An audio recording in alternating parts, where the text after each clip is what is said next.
Hello and Assalamu alaikum students. Hope all of you will be fine. Students, this is now week number 13 is going to start और इसके साथ जो है हम उसी topic को कैरी ऑन करेंगे जो लास्ट टाइम आपके साथ जिस टॉपिक पे जो डिस्कशन हुई थी, डिसआर्मामेंट एंड आर्म्स कंट्रोल।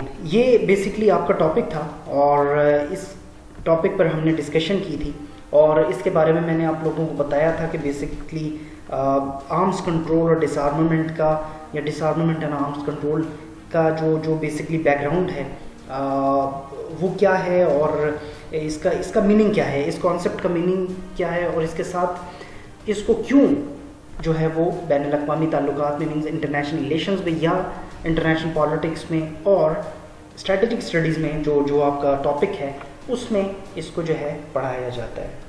इम्पॉर्टेंट है, सिग्निफिकेंट टॉपिक है और जिसकी जो इम्पोर्टेंस है वो इस हवाले से भी बहुत ज़्यादा है कि आप देखते होंगे कि जब भी आप लोग न्यूज़पेपर पढ़ते हैं वो या फिर कोई न्यूज़ देखते हो तो आजकल इन टुडेज़ वर्ल्ड आप जो है वॉर्स का जो है जिक्र सुनते हो, आप कॉन्फ्लिक्ट का जिक्र सुनते हो।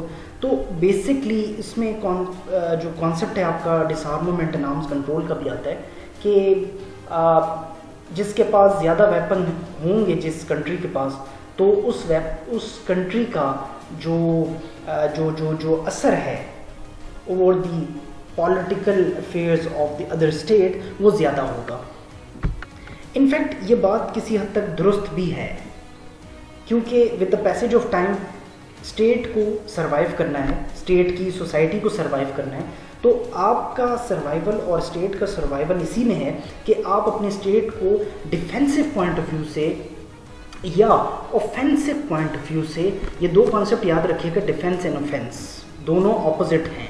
डिफेंस कहते हैं डिफेंड करने को, अपने आप को बचाने को, और ऑफेंस कहते हैं कि अगर फॉर एग्जांपल अगर आपको ये पता चल जाए कि आपका जो एनिमी है वो एट एवरी कॉस्ट आपको जो है वो कोई थ्रेट पहुंचाने की कोशिश करेगा विद इन सम मिनट्स या विद इन सम आवर्स या विद इन सम डेज, तो इससे पहले कि वो आपको जो है वो कोई प्रॉब्लम क्रिएट करे आपके लिए, आप कंफर्म हो जाएं और कंफर्मेशन के बाद आप जाएं और उस टारगेट को डिफ्यूज़ करें, जो या उनके ख्यालात को जो है डिफ्यूज़ करें, ठीक है, डिसमेंटल करें उनकी थिंकिंग को, राइट। ये ऑफेंस का मतलब है। तो डिफेंस और ऑफेंस इन दोनों पॉइंट ऑफ व्यूज़ को जो है वो माइंड में रखना पड़ता है while making of the strategies for the state and for the society, important है।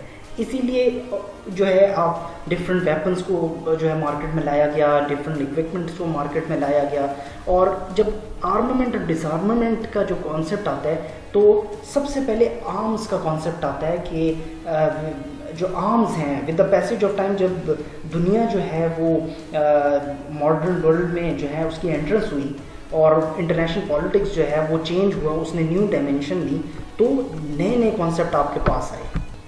तो उन कॉन्सेप्ट में जो है डिफरेंट आपके पास आइडियाज़ आते हैं और फॉर एग्जांपल बॉम्बिंग का आपके पास जिक्र आ रहा होता है या वॉर्स का जिक्र आ रहा होता है, तो ये सब because it happen just because of the arms. अब आर्म्स आपके पास आ गए मार्केट में, आपके पास डिफरेंट इक्विपमेंट जब आ जाता है तो the next thing is that कि आपने उसको कंट्रोल कैसे करना है। तो कंट्रोल करने के लिए आपके पास जो है वो इंटरनेशनल वर्ल्ड ने, बैनुल अक़वामी दुनिया ने जो है वो डिसआर्मामेंट का कॉन्सेप्ट लाया गया कि वो स्टेट जिसके पास वेपन्स हैं और एक ऐसे वेपन्स जो कि डिस्ट्रक्शन, ज़्यादा से ज़्यादा डिस्ट्रक्शन जो है उसको प्रोड्यूस करते हों, ज़्यादा से ज़्यादा तबाही फैलाते हों, उन वेपन्स को जो है कम किया जाए, उन वेपन्स उसकी जो नंबर है, जो काउंट है, उसको कम किया जाए। ये बेसिकली सारा कॉन्सेप्ट आपके पास आता है डिसआर्मामेंट का, ठीक है। वेपन्स आपके पास आए, वेपन्स को ज़्यादा से ज़्यादा इन्हांस करना, ये आर्मामेंट का कॉन्सेप्ट है। मींस वेपन्स को, एक कंट्री के पास वेपन आएगा फिर दूसरी कंट्री उससे कॉपी करेगी, थर्ड फोर्थ, और इसी तरह जो है further and further on and on आपके जो है डिफरेंट वेपन्स जो हैं वो आपके साथ जो है वो आते रहते हैं। और इसकी भी एक ये वजह होती है कि इससे आपको डिफरेंट टाइप ऑफ डिजीज़ भी होते हैं। फॉर एग्जांपल केमिकल वेपन्स हैं, ठीक है, केमिकल वेपन से डिजीज़ आपको जो है इफ़ेक्ट होता है उससे। और ये जो इराक में वॉर हुई तो उसमें भी यही चीज़ जो है, जो वेपन्स ऑफ मैस डिस्ट्रक्शन का कॉन्सेप्ट आया, तो कहा गया कि उनके पास कुछ केमिकल वेपन्स हैं या ऐसे वेपन्स हैं जो कि ज़्यादा से ज़्यादा डिस्ट्रक्टिव नेचर रखते हैं, और इसी वजह से जो है फिर दुनिया ने जो है ये डिसआर्मामेंट का कॉन्सेप्ट लाया कि इसको जल्द से जल्द जो है इसको, इसके फैलाव को, इसकी इंक्रीज़ को, इसके स्प्रेड को रोका जा सके। ठीक है, तो आज इस कॉन्सेप्ट को थोड़ा सा और इंक्रीज़ करेंगे और आज हम देखेंगे कि फर्दर इस टॉपिक में आपके लिए कौन कौन से डिफरेंट डायमेंशंस जो हैं उन पर हम आज बात करेंगे। देखिए, डिसआर्मामेंट एंड आर्मामेंट का कॉन्सेप्ट तो आपको मेरी होपफुल के समझ आ गया होगा। तो अब कौन कौन सी स्ट्रैटेजीज़ हैं, ठीक है, strategies to control arms control and disarmament, कौन कौन सी स्ट्रैटेजीज होंगी जिससे आपके वेपन्स को भी कंट्रोल किया जाए, मींस के ज़्यादा से ज़्यादा प्रोडक्शन जो है वेपन की, इतनी ज़्यादा प्रोडक्शन जो हो रही है इसको कंट्रोल किया जाए, रिड्यूस किया जाए, और डिसआर्मामेंट पर ज़्यादा से ज़्यादा बात की जाए और इसको प्रैक्टिकल किया जाए डिसआर्मामेंट को, कि नंबर ऑफ वेपन को रिड्यूस कर दिया जाए। ठीक है, उसके लिए आपके पास कुछ स्ट्रैटेजीज हैं, कुछ प्लानिंग्स होती हैं जो कि आपके पास जो है वो अवेलेबल हैं। For example the first one is freezing growth. अब फ्रीजिंग ग्रोथ बेसिकली जो है वो क्या कॉन्सेप्ट आपको दे रहा है कि future stoppage on development and production of weapons. जब आप कभी भी किसी जो है वो कंट्री को आप रोकना चाहते हो कि वो वेपन्स को प्रोड्यूस ना करे, ऐसे वेपन्स को, जिस तरह न्यूक्लियर बॉम्ब्स का कॉन्सेप्ट आया आपके पास 1945 के बाद। ठीक है, 1945 में for the very first time nuclear age जो है, दुनिया इसमें न्यूक्लियर एज में एंट्रेंस हुई, और जब हिरोशिमा नागासाकी को जो है वो बम्बार्ड किया गया तो बैनुल-अक़वामी ताल्लुकात जो है, इंटरनेशनल रिलेशंस जो है वो बिल्कुल एक डिफरेंस जो है उसने जो है वो अपनी डायमेंशन ली, एक डिफरेंट डायरेक्शन को जो है उसने अडॉप्ट किया। और दुनिया ने जो है, क्योंकि अब ये दुनिया के सामने एक नया कॉन्सेप्ट आया कि एक डिस्ट्रक्टिव कॉन्सेप्ट था, तो उसको फर्दर कोशिश की गई कि अब क्योंकि दुनिया के लिए एक थ्रेट भी था कि न्यूक्लियर वेपन्स जो हैं वो आ गए हैं, और nuclear within some minutes आप पूरी होल सिटी को जो है वो आप जो है वाइप ऑफ कर सकते हो, ठीक है, फ्रॉम द मैप। और इसको रोकने के लिए जो है फिर इन स्ट्रैटेजीज़ को जो है वो प्रैक्टिकल बनाया गया इसको। तो फ्रीजिंग ग्रोथ मीन्स आप उस कंट्री की जो ग्रोथ है उसको फ्रीज कर देना। फॉर एग्जांपल इसमें आपको बताया जाता है कि आप उसको स्टॉप कर देते हो। ठीक है, ग्रोथ को रोकने के लिए सबसे जो बेस्ट वे होता है कि आप रिस्ट्रिक्शन लगा देते हो, आप इंपोर्ट एक्सपोर्ट को जो है बैन कर देते हो। ठीक है, आप जो है उस पर रिस्ट्रिक्शंस पुट कर देते हो। ठीक है, उसके साथ कोई ट्रेड नहीं करते हो। तो जब ट्रेड नहीं होगी तो अल्टीमेटली उसका सारा जो असर है वो आपकी ग्रोथ पर आएगा, राइट। और जब ग्रोथ पर आएगा तो आप इस पोजीशन में नहीं होंगे कि आप वेपन्स को प्रोड्यूस कर सको। ठीक है, फर्दर जो है आपकी जो है वो क्योंकि इकोनॉमी जो है वो बैकबोन है तो वो डैमेज होगी। तो जब आपकी इकोनॉमी डैमेज होगी तो उसका सारा असर आपकी जो है ग्रोथ पर आएगा। जब ग्रोथ मींस कि ये फ्रीज हो जाएगा आपका सारा निज़ाम, और इससे क्या होगा कि आपके पास इतनी इनकम नहीं होगी जिसको हम कौमी जो है वो जैसे आप कहते हैं कि एक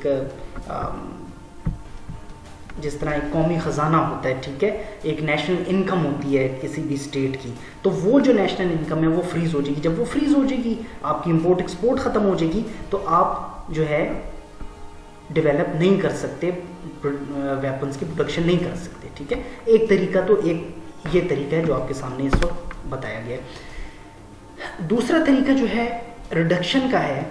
ठीक है, अब रिडक्शन जब होगी तो रिडक्शन आपने इस तरीके से करनी है कि वो पीस और स्टेबिलिटी जो है इसको नुकसान ना पहुंचे। ठीक है, फॉर एग्जांपल आप किसी मुल्क के साथ या किसी स्टेट के साथ आप उसको जो है आप बातचीत करते हो, डायलॉग करते हो, और आप जो है कुछ ऐसी स्ट्रैटेजीज़ को लेकर आते हो कि आप कहते हैं कि भाई उसके जो वेपन्स हैं उसको रिड्यूस किया जाए। आप उसे कहते हो कि इसको रिड्यूस करने हैं आप। ठीक है, हम आपको ये नहीं कहते। अब दो स्टेट्स हैं, ठीक है, for example Pakistan and India है। अब पाकिस्तान एंड इंडिया जो है बीइंग अ न्यूक्लियर स्टेट, दोनों न्यूक्लियर स्टेट्स हैं। ठीक है, और दुनिया को ये पता है कि किसी ने अगर कोई गलती की तो ये the first mistake is the last one, ये आपकी फर्स्ट मिस्टेक होगी और ये आखिरी मिस्टेक है, ठीक है।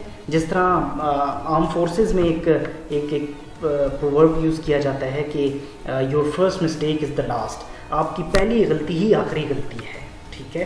तो अगर जो है कोई गलती करता है न्यूक्लियर वेपन्स की, तो डेफिनेटली वो दोनों कंट्रीज़ के लिए डिज़ास्टर है, और ना सिर्फ दोनों कंट्रीज़ के लिए बल्कि पूरे जो साउथ एशिया रीजन जो है, जनूबी एशिया, उसके लिए ख़तरा है।